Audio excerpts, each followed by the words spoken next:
Hello friends, welcome you all on YouTube channel smart exam preparation में doctor Satyendra Tripathi. दोस्तों, आपको बता दूं कि आज का वीडियो बहुत ही इंपॉर्टेंट हो सकता है उन सभी लोगों के लिए जो लोग भी आईसीएमआर जेआरएफ के बारे में जानना चाहते हैं। दोस्तों, आईसीएमआर जेआरएफ से हो सकता है बहुत सारे लोग ऐसे होंगे जो इस वीडियो को देख रहे होंगे, फर्स्ट टाइम आईसीएमआर जेआरएफ के बारे में सुन रहे होंगे। दोस्तों पूरी कोशिश है कि एक एक पॉइंट इसमें जो है, जो फर्स्ट टाइम आईसीएमआर जेआरएफ के बारे में जो है जो लोग सुन रहे होंगे उनको भी समझ में आ जाए कि आखिर आईसीएमआर जेआरएफ क्या होता है, इसके लिए जो है एलिजिबिलिटी क्या होती है, इसका सिलेबस क्या होता है, इसमें कौन कौन से सब्जेक्ट से लोग अप्लाई कर सकते हैं, फेलोशिप जो है क्या होती है, कितनी होती है, एज लिमिट क्या होती है, मतलब कितने एज तक के लोग अप्लाई कर सकते हैं इसको जो है, फिर इसके लिए एप्लीकेशन फ़ी क्या होती है, ड्यूरेशन ऑफ आईसीएमआर जेआरएफ क्या होता है, मतलब आईसीएमआर जेआरएफ का ड्यूरेशन कितना होता है, उसके बाद जो है ये पेपर का लैंग्वेज क्या होता है। इस तरह के जो भी इंपॉर्टेंट इन्फॉर्मेशन है दोस्तों, ये सारी बातें जो है इस वीडियो में हम लोग डिस्कस करने वाले हैं। तो दोस्तों पूरे वीडियो के दौरान बने रहे, हर एक पॉइंट को ध्यान सुने।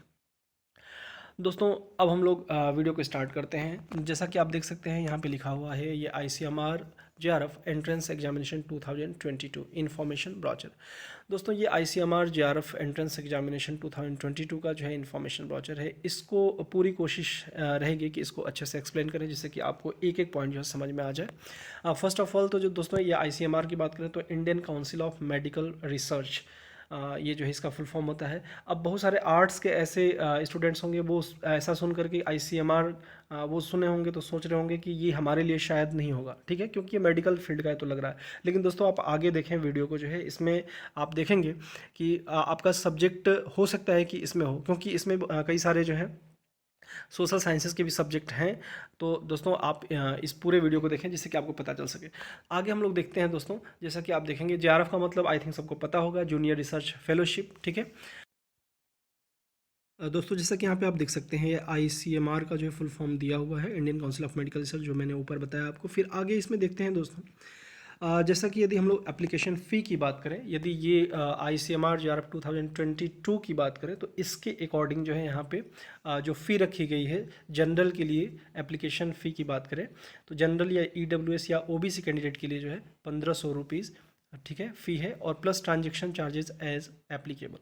उसके बाद यदि हम लोग बात करें एससी या फिर एसटी कैंडिडेट के लिए तो दोस्तों ये 1200 रुपये रखा गया है फ़ी जो है, plus transaction charges as applicable, ठीक है, प्लस ट्रांजेक्शन चार्जेस मतलब रहेंगे।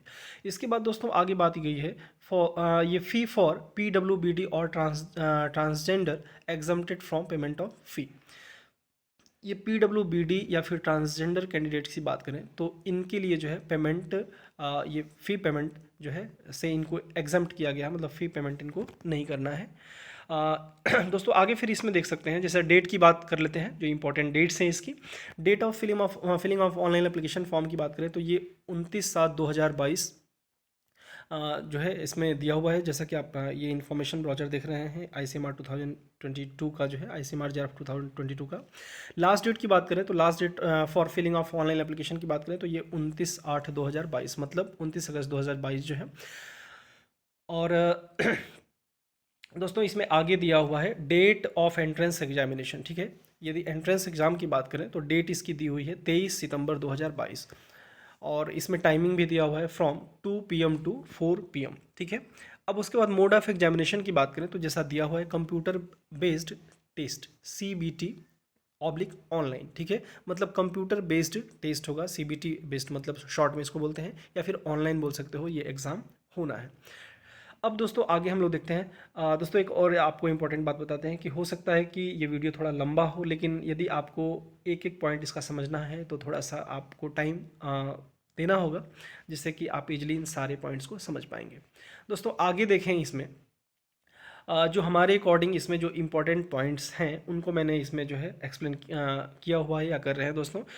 बाकी आप खुद से भी जो है इसको एक बार पढ़ लेना।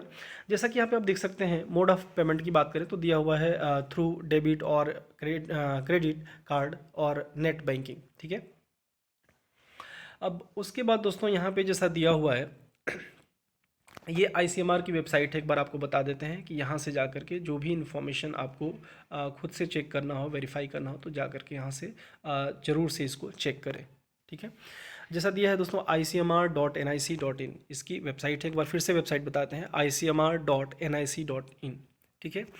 और यहाँ पे दिया है दोस्तों कि आप जो है रेगुलरली इसको जो है इस वेबसाइट को विजिट करते रहें। लेटेस्ट नोटिफिकेशन या फिर अनाउंसमेंट जो भी होते हैं या फिर कोई भी अडेंडम या कोरिजेंडम या लेटेस्ट अपडेट जो भी आते हैं एंट्रेंस एग्जाम के रिगार्डिंग जो है, तो आप इससे अपडेट रहने के लिए ये जो वेबसाइट दी हुई है इससे आप रेगुलरली जो है यहाँ पे टच में रहें। फिर आगे दोस्तों ये कंटेंट्स करके दिया हुआ है, इसमें आप देख सकते हैं कि किस पेज नंबर पे कौन सी बात की गई है। लेकिन चूंकि आपको समझाना है दोस्तों, यहाँ पे हम आगे हम लोग सीधे देखते हैं जो इंपॉर्टेंट पॉइंट्स हैं उधर चलते हैं, ठीक है दोस्तों। जैसा कि आप देख सकते हैं बहुत ही इंपॉर्टेंट ये पॉइंट यहाँ पे थर्ड नंबर पे दिया है, इंट्रोडक्शन टू ICMR JRF की जो बात की गई है, मतलब ICMR JRF से के बारे में यहाँ पे बताया गया है कि जैसा कि आपको पता भी है कि ये 23 सितंबर 2022 को एग्ज़ाम होने वाला है, या ICMR कंडक्ट कराएगा और JRF के लिए, ठीक है। तो यही बात इसमें की गई है स्टार्टिंग के 2 लाइन में।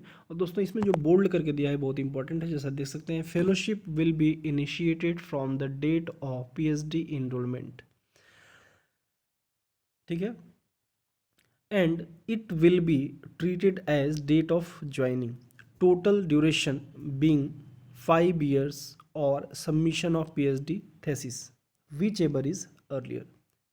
तो दोस्तों इसमें जैसा कि दिया है कि ये जो फेलोशिप स्टार्ट होगी, इनिशिएट होगी, ठीक है, ये PhD इनरोलमेंट के आधार पे, ठीक है, ये डेट ऑफ PhD इनरोलमेंट जो रहेगा उसके आधार पे।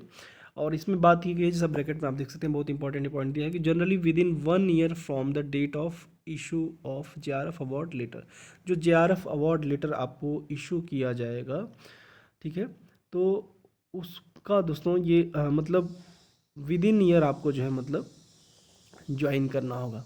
मतलब विद इन 1 ईयर जो मतलब आपको जो उस पर डेट जो मेंशन रहेगी, तो विद इन ईयर आपको जो विद इन 1 ईयर आपको ये ज्वाइन करना होगा। फिर आगे बात की गई है and it will be treated as date of joining, और इसी को जो है डेट ऑफ ज्वाइनिंग जो है ट्रीट किया जाएगा। टोटल ड्यूरेशन बिंग 5 years और submission of PhD thesis which ever is earlier.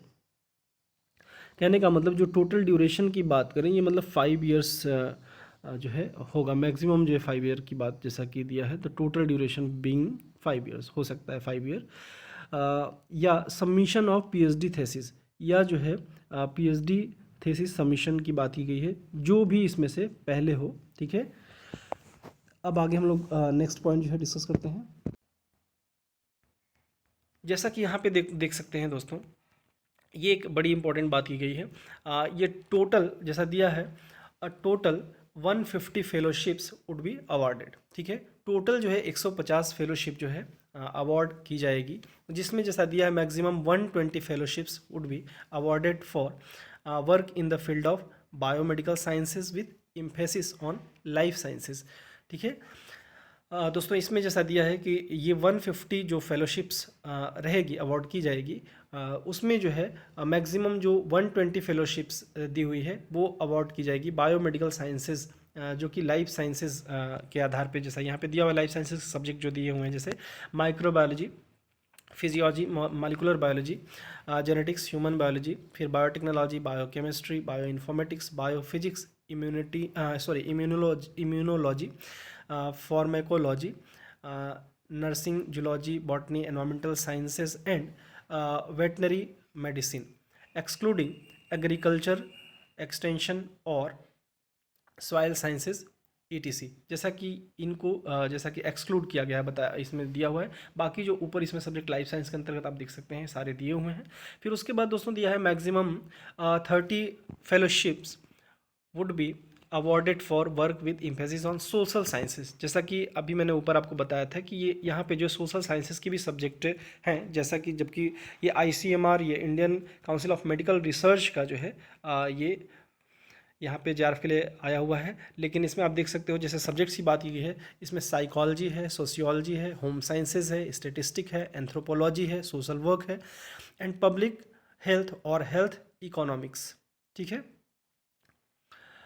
अब इसमें जो है आगे फिर बात की गई है agriculture economics will not be considered, इसमें क्लियरली ये मेंशन है, तो इसको आप लोग ध्यान देना। बाकी जैसे जो सोशल साइंसेज में सब्जेक्ट दिए हुए हैं आप देख सकते हो। अब दोस्तों आगे हम लोग देखते हैं इसमें और भी जो पॉइंट्स दिए हुए हैं दोस्तों, एक बार ज़रूर से जो है इसको आप पढ़ लेना।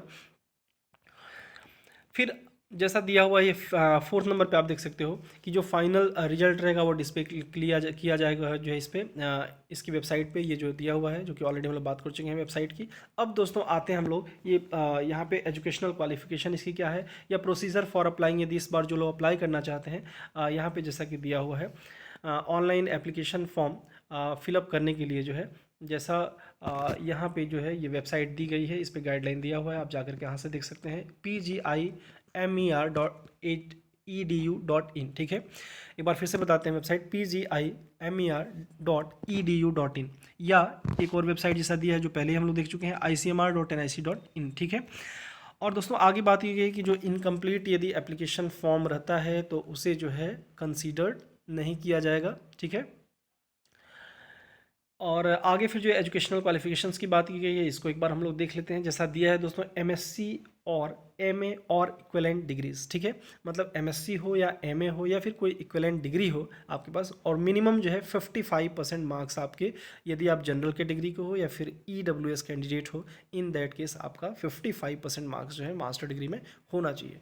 एंड दिया है 50% फॉर एससी और एसटी और ओबीसी एंड पीडब्ल्यूबीडी कैंडिडेट्स, जबकि ये 50% मार्क्स होने चाहिए मास्टर डिग्री में एससी या फिर एसटी या फिर ओबीसी एंड पीडब्ल्यूबीडी कैंडिडेट्स के केस में। ठीक है, अब दोस्तों इसमें जैसा कि यदि हम लोग एमएससी और एमए और इक्विवेलेंट डिग्री की बात करें तो जैसा इसमें दिया हुआ है subject area mentioned in section 5.1 page number 7। ठीक है, आगे हम लोग देखेंगे ये पेज नंबर 7 पे जो है इसमें सब्जेक्ट एरिया दिया हुआ है। ठीक है, अब दोस्तों यहाँ पे आगे यदि बात करें हम लोग, इसमें एक और इम्पॉर्टेंट बात दी गई है, जैसा कि आप देख सकते हैं ये दिया हुआ है और कौन कौन से लोग मतलब इसके लिए एलिजिबल हैं। A candidate who is appearing और has appeared in the final year 4th or 6th semester whichever is applicable and final year where semester system is not there of MSc or MA or equivalent examination during the session 2021-22 can also apply for the exam as RA result awaited. ठीक है, मतलब ऐसे candidates के case में जिनका master degree का अभी result नहीं आया है, फाइनल ईयर का एग्ज़ाम दे चुके हैं, जैसा कि सेशन की भी बात की गई यहाँ पे 2021-22 सेशन के जो कैंडिडेट्स हैं, लेकिन दोस्तों वो एग्ज़ाम फाइनल ईयर का दे चुके हैं या फाइनल सेमेस्टर का दे चुके हैं बट अभी तक रिजल्ट उनका नहीं आया है, तो वो लोग जैसा दिया हुआ है यहाँ पे RA मतलब रिजल्ट अवेटेड कैटेगरी में वो अप्लाई कर सकते हैं। ठीक है, फिर आगे बात की गई है दोस्तों, जैसा कि हाईलाइट करके इसमें जो है बोल्ड में दिया हुआ है ऐसे कैंडिडेट्स को जो है ये दिया हुआ है कि such candidates will have to submit the attestation format given in annexure 1 duly certified by the HOD और इंस्टीट्यूट ओवर हिज और her signature and rubber stamp with address and name where he और she is appearing in the final year examination. ठीक है, मतलब एक इसमें format दिया हुआ है एनेक्सर 1 करके, आप नीचे देखेंगे इसमें जो, यदि हम इन्फॉर्मेशन ब्राउज़र की बात करें तो इसमें जब आप नीचे जाएंगे तो एनेक्सर 1 करके दिया होगा, इसमें फॉर्मेट जो है इसका जो दिया है उस फॉर्मेट में आपको जो है अपने HOD या फिर जो है ये जैसा दिया है हेड ऑफ डिपार्टमेंट या इंस्टीट्यूट से जो है आपको उसको एक बार अटेस्ट करा करके, और जैसे कि उस पर दिया है कि मतलब उनका एड्रेस एंड नेम होना चाहिए। ठीक है, और आप ऐसे अटेस्ट करा करके और उसको मतलब आप फाइनल ईयर में एग्ज़ाम में जो आप ईयर हो चुके हो देन आप जो है उसको यहाँ पे सबमिट करोगे जैसा कि दिया हुआ है। फिर आगे बात की गई दोस्तों, however such candidate shall be admitted to the exam provisionally and shall be considered eligible for JRF only after they submit the proof of having pass the master degree examination with requisite percentage. ठीक है दोस्तों, इस तरह से जैसे इसमें दिया हुआ है कि ऐसे कैंडिडेट्स को जो है जैसा दिया है कि such candidate shall be admitted to the exam provisionally, ऐसे कैंडिडेट्स को जो है प्रोविजनली मतलब एग्ज़ाम में जो एडमिट किया जाएगा, बट जैसा दिया हुआ है कि उनको कंसीडर किया जाएगा एलिजिबल फाइनली JRF के लिए तभी जबकि वो अपना जो है मास्टर डिग्री का मतलब जो रिक्वेसाइड परसेंटेज, मतलब आपको जो मिनिमम जितना परसेंटेज चाहिए इसमें जैसा कि एलिजिबिलिटी में दिया था उतना आपका एटलीस्ट जो है फाइनली होना चाहिए, उतने के साथ जब आप पास आउट हो जाएंगे तब। ठीक है, फिर आगे बात की गई द एमएससी और एमए और equivalent degree marksheet must be submitted to ICMR latest by 31 December 2022, otherwise candidature selection will be automatically forfeited. ठीक है, फॉरफिटेड। तो दोस्तों इस तरह से जैसे कि दिया हुआ है कि यदि आपका एमएससी या एमए या इक्विवेलेंट जो भी डिग्री आपकी है, मार्कशीट जो मार्कशीट है इस डिग्री की, तो दोस्तों उसको जो है आपको आईसीएमआर को सबमिट करना होगा 31 दिसंबर 2022 तक, अदरवाइज जो है आपका जो अभ्यर्थन है निरस्त कर दिया जाएगा, जैसा कि दिया हुआ है, ऑटोमेटिक निरस्त हो जाएगा। एज लिमिट की बात करें दोस्तों, जैसा दिया हुआ है एज लिमिट जो है इसके लिए दिया हुआ है एलिजिबिलिटी टेस्ट के लिए जो 28 ईयर आपका होना चाहिए। 30 मतलब मैक्सिमम जो है एज लिमिट की बात करी थी हम लोग, जैसा दिया है the age limit for admission to the eligibility test is 28 years as on 30/9/2022. Upper age limit relaxable up to 5 years in case of candidate belonging to SC or ST PWD and female candidate 3 years in the case of OBC category। ठीक है दोस्तों, ये ऐसे तो 28 year जैसा कि as इसमें रखा गया है। ठीक है, ये 30/9/2022 तक मैक्सिमम जैसा कि देखें यदि तो, लेकिन इसमें अपर एज लिमिट में जो बात की गई है रिलैक्सेशन की, यदि आप कैटेगरी में आते हो इन कैटेगरीज में, तो उसमें जो है आप देख सकते हैं कि 5 ईयर की बात की गई, 5 ईयर रिलैक्सेशन की एससी या फिर एसटी या पीडब्ल्यूबीडी एंड फीमेल कैंडिडेट्स के केस में, जबकि 3 ईयर का रिलैक्सेशन ओबीसी कैंडिडेट के केस में बताया गया है। अब सिलेबस की बात करें दोस्तों, तो जैसा दिया है एज प्रेस्क्राइब्ड बाय यूजीसी के द्वारा जो प्रेस्क्राइब्ड सिलेबस है वही सिलेबस रहेगा जैसा कि दिया हुआ है। फिर दोस्तों इसमें दिया है a sample question paper for ICMR JRF examination is available on ICMR website. ICMR की वेबसाइट पे जो है एक sample paper ICMR JRF examination के लिए दिया हुआ है, उसको दोस्तों आप जा करके देख सकते हैं, जैसा इसमें आप देख सकते हैं ब्राउचर में दिया हुआ है। अब दोस्तों ये रिजर्वेशंस ऑफ सीट्स की बात करें तो इसमें आप देख सकते हैं ये अलग अलग जो है रिजर्वेशन की बात की गई है। आप पे यदि अप्लाई होता हो तो इसको आप लोग एक बार ज़रूर से देख लेना। जैसे पर्सनस विथ ये बेंचमार्क डिसेबिलिटीज़ पीडब्ल्यूबीडी की जो बात करें थे हम लोग, इनके केस में यहाँ पे दिया हुआ है। फिर उसके बाद दोस्तों आगे फिर देखें यदि हम लोग तो इकोनॉमिकली वीकर सेक्शन के केस में जो है ईडब्ल्यूएस के केस में यहाँ पे दिया हुआ है।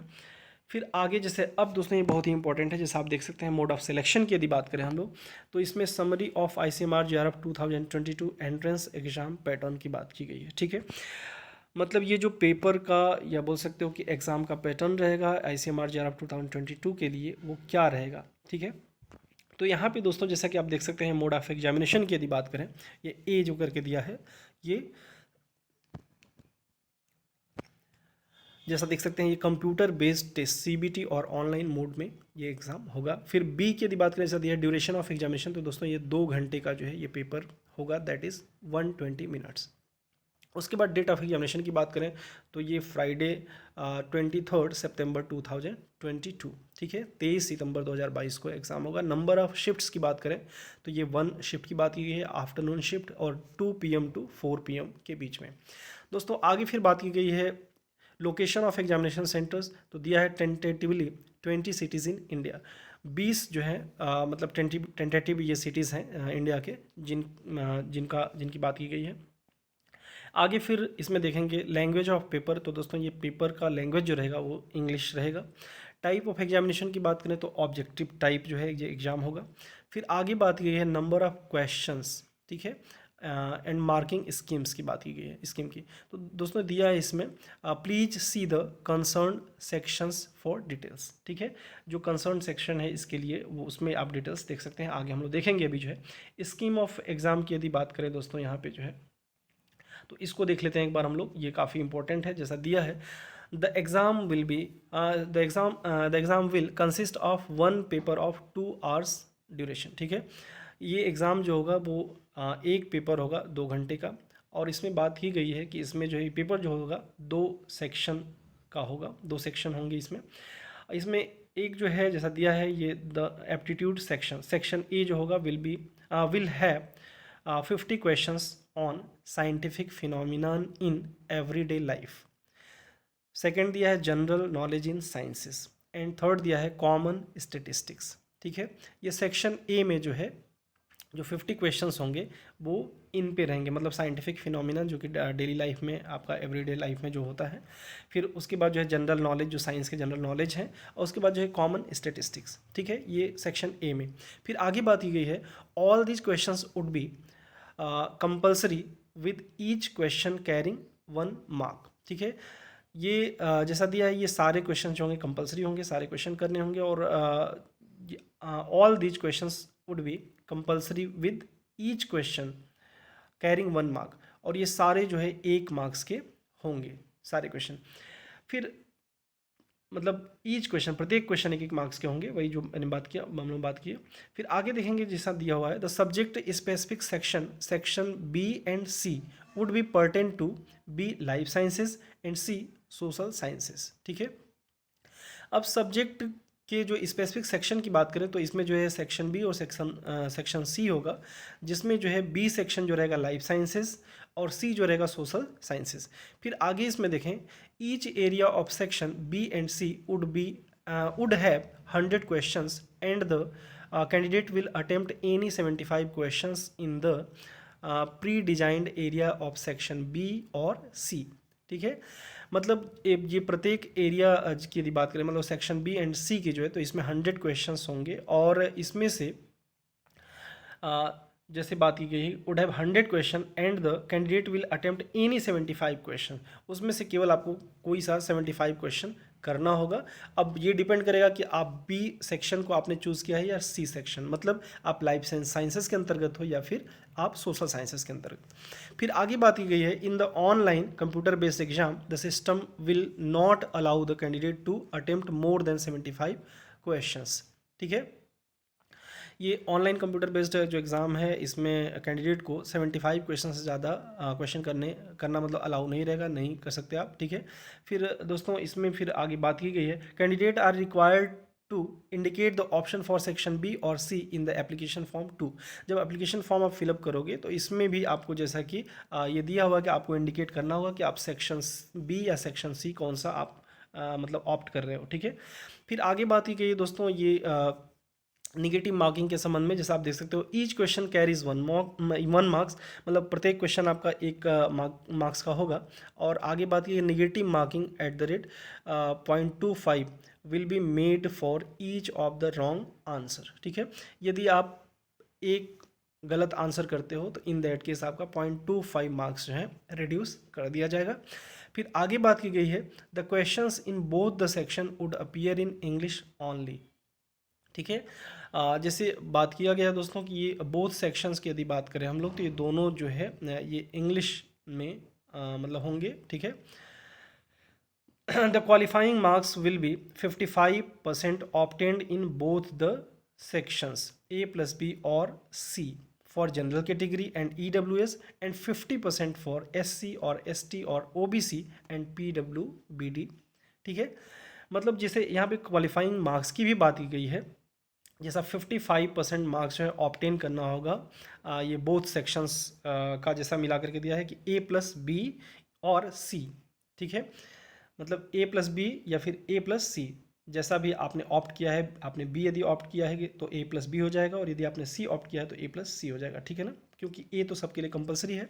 तो ये जनरल के केस में एंड EWS के केस में यदि देखा जाए तो 55% मार्क्स उनको जो है क्वालिफाइंग मार्क्स ऑब्टेन करना होगा, और 50% जो है SC या फिर ST या फिर OBC एंड PWBD कैंडिडेट के केस में लाना होगा 50%।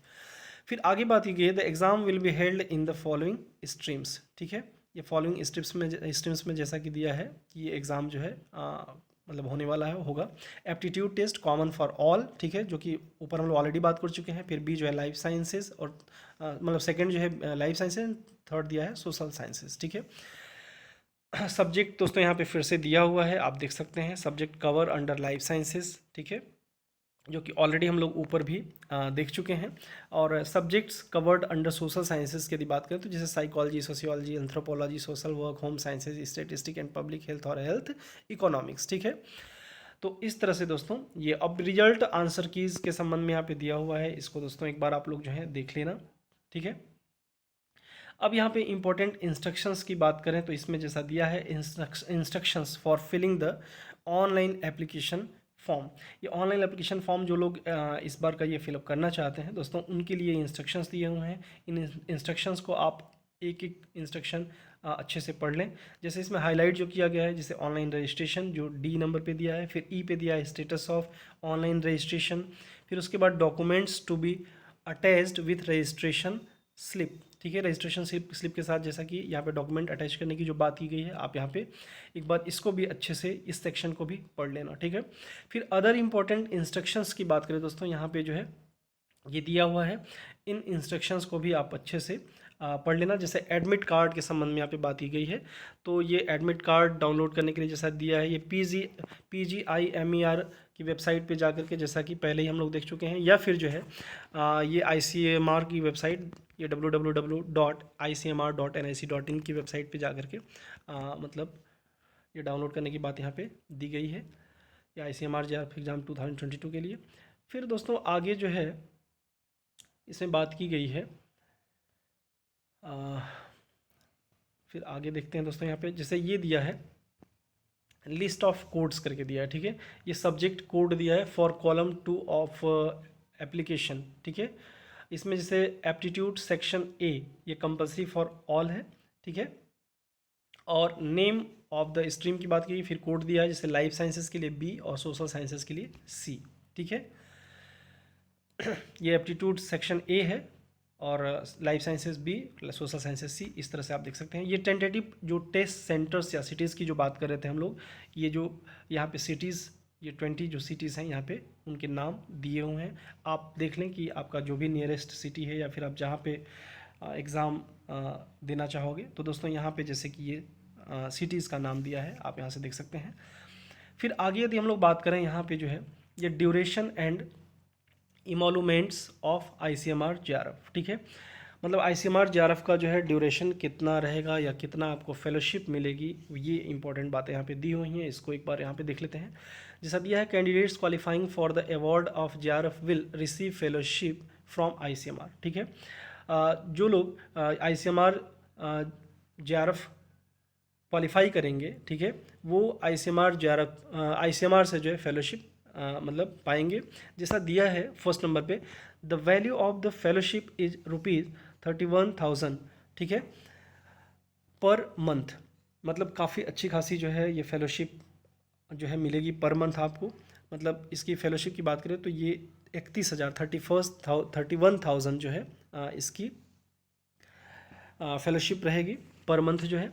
फिर आगे बात की the duration of JRF will initially be limited until 2 years carrying a monthly stipend of ₹31,000 plus house rent allowance HRA as applicable per government rules and an annual contingency grant of ₹20,000 per annum. ठीक है दोस्तों, इसमें जो है बात की गई है, जैसा कि आप देख सकते हैं कि ये स्टार्टिंग में जो 2 साल के लिए रहेगा, जैसा दिया हुआ है स्टाइपेंड जो है आपका 31,000 प्लस आप HRA रहेगा एज पर गवर्नमेंट रूल्स। ठीक है, और एनुअल कंटिजेंसी ग्रांट की भी बात की गई है 20,000 per month, sorry per annum की यहाँ पे जो है मतलब पर ईयर की। ठीक है, अब आगे फिर बात की गई है दोस्तों, जैसे ये आगे आप देख सकते हैं, the progress of research work would be evaluated annually through annual progress report. ठीक है, ये आपका रिसर्च वर्क का जो है प्रोग्रेस देखा जाएगा एनुअली, जो है मतलब आपके एनुअल प्रोग्रेस रिपोर्ट के थ्रू जो है उसको इवेल्युएट किया जाएगा।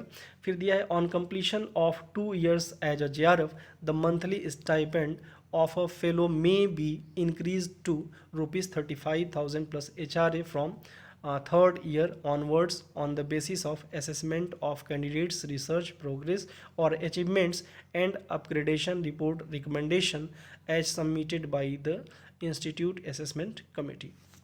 ठीक है, मतलब जैसा कि यहाँ पे दिया है कि मे बी इंक्रीज्ड। ठीक है, ये आपका जब 2 year JRF का ड्यूरेशन कंप्लीट हो जाएगा तो उसके बाद जो है ये आपका फेलोशिप इंक्रीज हो सकता है, 35,000 हो सकता है। लेकिन ये किस केस में, जैसा दिया हुआ है कि आपके रिसर्च वर्क को जो है एसेस करने के बाद और ये रिकमेंडेशन के आधार पे जो असेसमेंट कमेटी है, इंस्टीट्यूट की असेसमेंट कमेटी है, उसके रिकमेंडेशन के आधार पे, ठीक है। और ये रिकमेंडेशन के आधार पे जो है आपको जो है जैसा senior research fellowship, senior research fellow जो है कहा जाएगा, SRF, ठीक है। अब दोस्तों यहाँ पे जैसा दिया हुआ है लास्ट, ये जो इसमें लाइन बोल्ड जो करके दिया है, the total tenure as JRF plus SRF shall not exceed 5 years और until submission of PhD thesis, ठीक है। ये 5 year की जो है यहाँ पे जैसा कि बात की गई है, ठीक है, JRF प्लस SRF मिला करके। और दोस्तों आगे फिर हम लोग देखते हैं ये ज्वाइनिंग टाइम की बात करें तो जैसा दिया है, selected candidate must join their respective fellowships on the prescribe date as indicated in the award letter issued by ICMR। जो ICMR के द्वारा जो है आपको अवार्ड लेटर जो है इशू किया जाएगा, उसमें जो है जो प्रेस्क्राइब डेट दी गई रहेगी उस डेट तक आपको ज्वाइन करना रहेगा। फिर आगे बात की, the selection of those who fail to join by the specified date shall automatically stand cancelled, ठीक है। ऐसे लोग जो लोग ऐसा करने में मतलब सक्षम नहीं रहेंगे या मतलब जो लोग ज्वाइन नहीं कर पाएंगे इसके अकॉर्डिंग जो टाइम दिया रहेगा, तो वो लोग जो है उनका ऑटोमेटिक जो है कैंसिल हो जाएगा ये, ठीक है, फेलोशिप या अभ्यर्थन बोल सकते हो। फिर यहाँ पे दोस्तों जो एनेक्सर 1 की बात करें तो यहाँ पे आप देख सकते हो ये अटेस्टेशन की बात जो की गई है, हेड ऑफ इंस्टीट्यूशन या university from where the candidate has appeared और will be appearing in MSc और MA फाइनल एग्जामिनेशन ऑफ 2021-22, ठीक है। तो दोस्तों ये अपीयरिंग कैंडिडेट के लिए यहाँ पे जैसा कि बात कर रहे थे हम लोग, वो यहाँ पे ये फॉर्मेट दिया हुआ है, तो इस फॉर्मेट में आपको अटेस्ट करा के, ठीक है, यहाँ पे जैसा कि अटेस्ट करा करके इसको सबमिट करने की बात की गई है। दोस्तों ऐसी अदर जो भी यहाँ पे दिए हुए हैं एनेक्सर आप देख सकते हैं, आप पे यदि अप्लाई होता है। दोस्तों एक और इंपॉर्टेंट बात यहाँ पे दी है, जैसा कि आप देख सकते हैं फ्रिक्वेंटली आस्क्ड क्वेश्चन करके दिया है, FAQs ICMR JRF application form 2022, ठीक है। आपके माइंड में हो सकता है कि कुछ क्वेरी आ रही होगी, जैसे कि क्वेश्चन नंबर 3 का एग्जांपल ले लेते हैं, जैसा दिया है, हाउ कैन आई पे द एप्लीकेशन फ़ी। तो दोस्तों इसके लिए जो है यहाँ पे आंसर भी दिया है। तो दोस्तों यहाँ पे जो क्वेश्चन आंसर जो ये 1st 2nd 3rd ऐसे करके दिया है, इसको आप देख करके यदि आपके माइंड में इस तरह का कोई क्वेरी आ रहा हो तो आपको यहीं से आंसर मिल सकता है, ठीक है। और दोस्तों एक और इम्पॉर्टेंट बात आपको बता देते हैं कि जो भी इन्फॉर्मेशन मैंने प्रोवाइड किया इसको खुद से भी जो है आप ICMR के वेबसाइट से जा करके इस ICMR JRF 2022 के इन्फॉर्मेशन वाउचर को आप खुद से जा करके डाउनलोड कर लें, पढ़ लें, समझ लें, सेटिस्फाई हो लें और तभी जो इस इन्फॉर्मेशन को एक्सेप्ट करें, ठीक है। मैंने पूरा कोशिश किया अपने अकॉर्डिंग, जो भी मैं जितना समझ पाया आपको समझाने की कोशिश किया, ठीक है।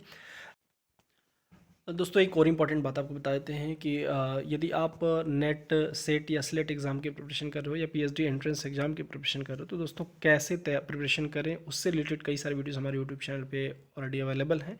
उन वीडियोस को यदि आप देखना चाहते हैं दोस्तों तो हमारे चैनल के पेज से या फिर चैनल के प्लेलिस्ट से जाकर के उन सारे वीडियोज़ को देख सकते हैं, या कोशिश करेंगे कि इस वीडियो के डिस्क्रिप्शन बॉक्स में भी जो है उन सारे वीडियोज़ के लिंक आपको प्रोवाइड कर दें, जिससे कि ईजिली आप उन सारे वीडियोज़ को देख सकें। तो दोस्तों आज के लिए इतना ही, नेक्स्ट वीडियो में हम लोग मिलेंगे किसी अदर इन्फॉर्मेशन के साथ। और दोस्तों एक और इम्पॉर्टेंट बात आपको बता देते हैं कि यदि आपको आज का वीडियो पसंद आया हो तो जरूर से इस वीडियो को लाइक करें और अपने फ्रेंड्स में भी शेयर करें, जिससे ज़्यादा से ज़्यादा लोगों को बेनिफिट मिल सके, ज़्यादा से ज़्यादा लोगों को इन्फॉर्मेशन मिल सके। तो दोस्तों आज के लिए इतना ही, नेक्स्ट वीडियो में हम लोग किसी अदर इन्फॉर्मेशन के साथ मिलेंगे। दोस्तों इतना पेशेंस के साथ आज का वीडियो वॉच करने के लिए thank you so much friends.